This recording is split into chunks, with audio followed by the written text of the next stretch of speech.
ज़ैन नामी लड़के ने किस तरीके से पाकिस्तानी टिकटॉक स्टार लड़की की लाइफ को बर्बाद किया, कंप्लीट जानिए आज के रिपोर्ट के अंदर। अस्सलाम वालेकुम वाइस पीपल के साथ मैं हूँ यानी आज की ताज़ी मेरे न्यूज़ से आपको आगाह करता चाहूँ कि टिकटॉक प्लेटफॉर्म पे ज़ैन नामी एक बॉयज़ था जिसने एक टिकटॉक स्टार लड़की के जो लाइव पनिशमेंट के नाम से उसके व्हाट्सएप पे लेके गया। व्हाट्सएप पे ले जाने के बाद उसको कहता है कि मैंने तुमसे शादी करनी है, मैं दुबई में सेटल हूँ, मेरे पास सब कुछ है। उसी के साथ साथ वो बंदा ये कहता है कि मेरे पास बैंक बैलेंस और गाड़ियाँ बहुत कुछ है। उसके साथ साथ बहुत किस्म की लालच देने के बाद उस बंदे ने जाली निकाह तैयार किया। तैयार करने के बाद उस लड़की को ये कहता है कि मुझे जो है मैं आपको कुछ डिजिटल कोड सेंड कर रहा हूँ, तो आपने स्क्रीनशॉट जो है मुझे व्हाट्सअप करना है। तो जब लड़की ने व्हाट्सअप किया तो उसके व्हाट्सअप का कंप्लीट डेटा जो है वो तमाम का तमाम जो है उस बंदे के पास चला गया। चले जाने के बाद उस लड़के ने ब्लैकमेल किया, मतलब ब्लैकमेल इस तरीके से किया कि जाली निकाह बना के उस लड़की के व्हाट्सअप पे किया। उसी के साथ साथ फिर उसने उसके घर का डेटा, घर का लोकेशन लिया। लेने के बाद उसमें जाली वकील तैयार किए, उसमें जाली लोग तैयार करके उसको कहता है कि ये सरकारी लोग हैं जो कि FIA के ऑफिस में होते हैं और कुछ वकील बना के भेजें। उसी के साथ साथ पुलिस को चंद पैसे देने के बाद जो है ना पुलिस से उसके घर भिजवा देता है और भिजवाने के बाद उनको ये कहता है उसके भाई को उठवा के जेल की सलाखों के पीछे। फिर खुले आम उन लोगों ने क्या किया कि तरले करने के बाद, मिन्नतें करने के बाद उन्होंने कहा ठीक है जो कुछ वो कहता है कि हम बात मानेंगे लेकिन हमारे भाई को रिहा किया जाए। रिहा करने के बाद उन लोगों ने क्या कि अपना घर छोड़ने के बाद सड़कों पर चले गए, जो कि पूरा मोहल्ला तमाशा देखता रहा। उसी के साथ साथ मैं अगर आपको बताता चलूँ कि वो मोहतरमा ये कह रही है कि मेरे साथ ये सब कुछ हो गया, उसकी माँ भी मगरमच्छ के आंसू बहा रही है, लड़की भी बहा रही है। ज़रा गाइस इस बात को समझने की कोशिश कीजिएगा कि लड़की एक 20 साल की एज की हो, इस टाइम 10 साल का बच्चा भी अच्छा खासा समझदार होता है। उस लड़की के मुंह में लॉलीपॉप था जिसको टिकटॉक से लाइव पनिशमेंट वहाँ तक चली गई है, मतलब लाइव पनिशमेंट भी कर रही है। उसी के साथ साथ अगर बात की जाए तो व्हाट्सएप पे चली गई है। व्हाट्सएप पे जाने के बाद रिलेशन में भी चली गई, डिजिट कोड भी सेंड कर दिया कि कोई मासूम बच्ची थी, मुंह में लॉलीपॉप था। उसके बाद अगर जाली निकाह दिया गया तो कानूनी कार्रवाई नहीं की गई, FIA को नहीं बताया गया, साइबर क्राइम को नहीं बताया गया, पुलिस को नहीं FIR दर्ज करवाई गई। लेकिन उसी के साथ साथ उन्होंने क्या किया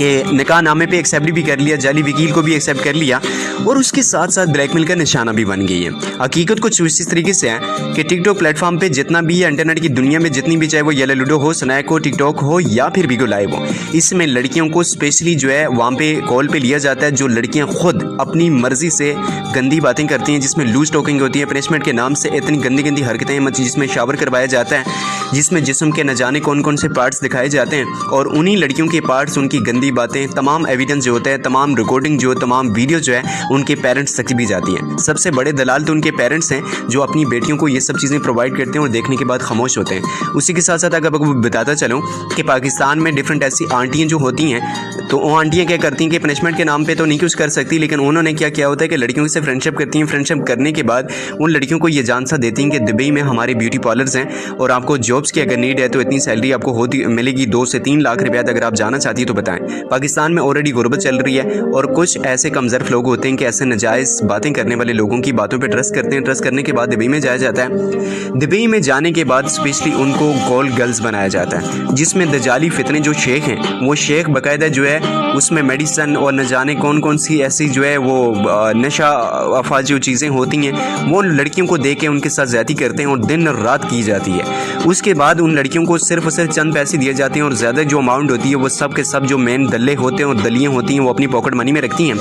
उसके साथ अगर बात करते हैं जला लूडो में भी यही सिस्टम चलता है, बिगो लाइव पे भी ये चलता है, उसके अलावा स्नैक पे भी ये सब कुछ हो रहा है। पेरेंट्स को सभी कुछ पता है। मैं ये जानना चाहता हूँ, ये कहना चाह रहा हूँ कि अगर टिकटॉक को लॉन्च करने वाला चाइना है तो चाइना के अंदर अगर आप रिसर्च करके देखें तो चाइना के अंदर सिर्फ और सिर्फ मोटिवेशनल कंटेंट दिखाए जाते हैं। पाकिस्तान के अंदर सिर्फ और सिर्फ अपने पिछवाड़े और अपने जिस्म के पार्ट्स दिखा के क्यों वायरल होना चाहते हैं? पाकिस्तानी इतने घटिया और नीच कुछ लोग ऐसे आ चुके हैं कि जिसने पाकिस्तान की दुनिया भर में अपनी इमेज खराब कर दी है और मैं चैलेंज के साथ कह सकता हूँ कि लड़कियाँ इसमें मुलव्वस होती हैं। अगर किसी को एविडेंस चाहिए तो मुझसे कॉन्टैक्ट करें, मैं उनको हर एक चीज़ का एविडेंस प्रोवाइड करूँगा कि किस तरीके से लड़कियाँ और लड़कियाँ अपनी मर्जी से ये सब कुछ करती हैं। और बाद में जब उन लड़कों के पास एविडेंस चले जाते हैं तो वह लड़के सिर्फ और सिर्फ अपनी जिस्म की प्यास को बुझाने के लिए उन लड़कों को ब्लैकमेल का निशाना बनाते हैं। जब उनको अपने चस्के पूरे कर लेते हैं तो उसके बाद शादी का जानसा देना, दुबई में ले जाना और डिफरेंट ऐसी कंट्रीज़ में कॉल गर्ल्स के नाम पे प्रोवाइड लोगों को किया जाता है, सेल आउट की जाती हैं। कई ऐसे पेरेंट्स भी हैं जो अपनी बेटियों को नजायज़ काम और नजायज़ धंधे पे छोड़ते हैं, जो कि रावलपिंडी में, लाहौर में कितने ऐसे केसेस मैंने देखने को मिले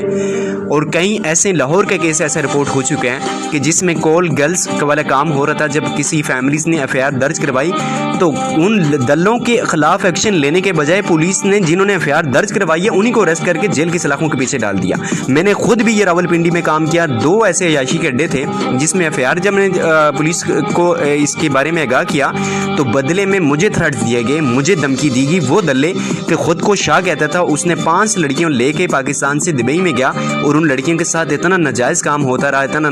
होता रहा कि जब उन लोगों ने मुझे बताया, उनकी फैमिली से रिलेटिव ने बताया, तो बिलीव करें तो उस टाइम इंसान ये खुद एक लम्हे के लिए फील करता था कि हम सिर्फ और सिर्फ नाम के मुस्लिम हैं। मैं ये कहना चाहता हूँ कि पाकिस्तानी इंतज़ामिया को रिक्वेस्ट करना चाहूँगा कि मुशर्रफ जितना मर्जी घटिया था, लेकिन उसने अपनी दौरे हुकूमत में जनरल ज़िया के दौरे हुकूमत में स्पेशली पाकिस्तानी गर्ल्स के लिए आउट ऑफ कंट्री के लिए वीज़ा बैन था, लेकिन जब से ये दल्ले आए हैं इन दलों ने वीज़ा ओपन किया, जिसकी वजह से पाकिस्तानी लड़कियों के साथ, इनकी इज्जतों के साथ खेला जाता है, चाहे वो पाकिस्तान हो या बैरून मुल्क में हो। इस्लामिक यूनिवर्सिटी की अगर बात करें तो उसमें भी लड़कियों को इसी तरीके से उनकी वीडियोस बनाना, ब्लैकमेल का निशाना बनाना, वो भी सरकारी ही लोगों ने किया है। लेकिन बाद में हमारी जजेस ने, हमारी इंतज़ामिया ने ये डिक्लेयर कर दिया कि वो यूनिवर्सिटी के जितने भी केसेस थे वो सारे के सारे झूठ थे, फेक थे, जो कि इसरार उल हसन ने तमाम एविडेंस जो है जितने भी हमारी इंतज़ामिया इनको प्रोवाइड भी किया था। लेकिन कहते हैं ना कि कुत्ती चोरों से मिली हुई।